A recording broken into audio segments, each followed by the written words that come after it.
Hello दोस्तों। आज हम डाइकिन एसी के बारे में बात करने वाले हैं। डाइकिन एसी अभी मैं खुद करंटली यूज कर रहा हूँ, तो ये मेरा ऑनेस्ट रिव्यू रहेगा। मेरे घर में दो डाइकिन एसी लगा हुआ है, एक हॉट एंड कोल्ड है और एक सिर्फ कोल्ड है। डिफरेंस कुछ नहीं है, बस हॉट एंड कोल्ड का ही फर्क है।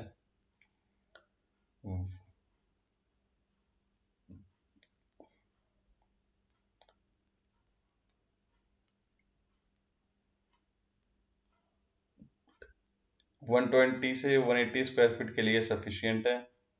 डुअल फंक्शन मैंने बताई दिया, cooling mode, heating mode. Inverter technology पे बना हुआ है ये। वेरिएबल स्पीड कंप्रेसर एडजस्ट करता है power up depending on heat load, energy saving, consume less electricity, stable temperature, avoid frequent air flow, Konda effect. एक चीज मेरे को बहुत अच्छी लगती है, इसमें एक कोंडा मोड आता है। अगर आप वो बटन दबा देते हैं तो आपकी बॉडी पे डायरेक्ट वो हवा नहीं आती है। वो हवा जो है ऊपर ही रह जाती है और ये रूम ठंडा करता है और आपको डायरेक्ट हवा नहीं मिलती है। इकोनॉमी मोड एनर्जी सेविंग के लिए। पावर चिल, आप तुरंत रूम में आए हो, पावर चिल बटन दबाते ही रूम तुरंत ठंडा हो जाता है इंस्टेंटली। 2.5 डस्ट फिल्टर, थोड़ा सा ये पॉल्यूशन भी साफ करता है, जो अंदर जो पॉल्यूटेंट एयर होता है, डस्ट डस्ट भी क्लीन कर देता है। New swing compressor, friction and vibration, stabiliser free operation. इस एसी में स्टेबलाइजर की आपको कोई भी जरूरत नहीं पड़ती है। अगर आप कंपेयर करें अदर एसी से, हर एसी में आपको स्टेबलाइजर की जरूरत पड़ती ही पड़ती है। उसकी भी 3-4 हज़ार कॉस्ट आपको आ जाती है स्टेबलाइजर की। और शहर में तो स्टेबलाइजर की कोई जरूरत नहीं है, 160 वॉट टू 265 वॉट तक। अगर आपके यहाँ फ्लक्चुएशन ज़्यादा नहीं होता है तो विलेज एरिया में जरूरत पड़ सकती है, कह नहीं सकते। मगर सिटी एरिया में तो कोई जरूरत नहीं है। Better condense better heat transfer, copper condenser coil, more durable, easy to maintain. और ये इन्वायरमेंट के लिए भी बहुत अच्छा है। 32 गैस है इसमें।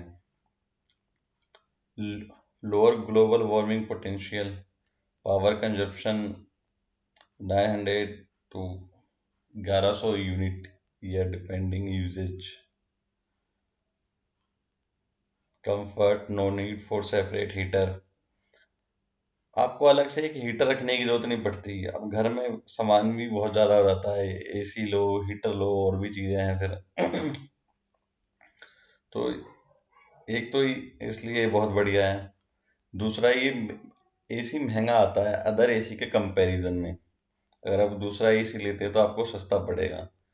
अभी महंगा इसलिए आता है कि इनकी सर्विस अच्छी होती है, एसी भी अच्छा होता है, जल्दी इसकी गैस लीक नहीं होती है। अदर एसी में थोड़ी प्रॉब्लम रहती है, कुछ ना कुछ। Point to consider, initial cost higher, heating efficiency में वेरी एक्सट्रीमली कोल्ड एरिया। ये मॉडल आप खरीद सकते हो। मेरे घर में जो एसी है उसका जो बिजली बिल आता है, जो हमारे यहाँ पर यूनिट कॉस्ट जो पड़ती है, वो मेरे को नहीं पता। लेकिन जब से एसी लगा है, हमारे घर का जो इलेक्ट्रिसिटी बिल है, जब एक एसी लगा था तो 1500 से 2000 के ऊपर ऊपर आ जाता था इलेक्ट्रिसिटी बिल। अब दो एसी है तो अप्रोक्स 4000 प्लस भी आता है। अब ये हम चलाते कितना दे रहे हैं, जब एक एसी था तो हम 10 घंटे ही उसको भी चलाते थे, 5 घंटा दिन में, 5 घंटा रात में, तो इतना ही आता था बिल, 1500 से 2000। अब दो एसी है तो दोनों एसी में भी उतना ही देर हम चलाते हैं, 5 घंटा दिन में, 5 घंटा रात में। तो दोनों एसी को मिला के हो गए 20 घंटा। तो 20 घंटे का जो बिजली बिल है वो 4000 प्लस जाता ही जाता है, 4500 से 5000।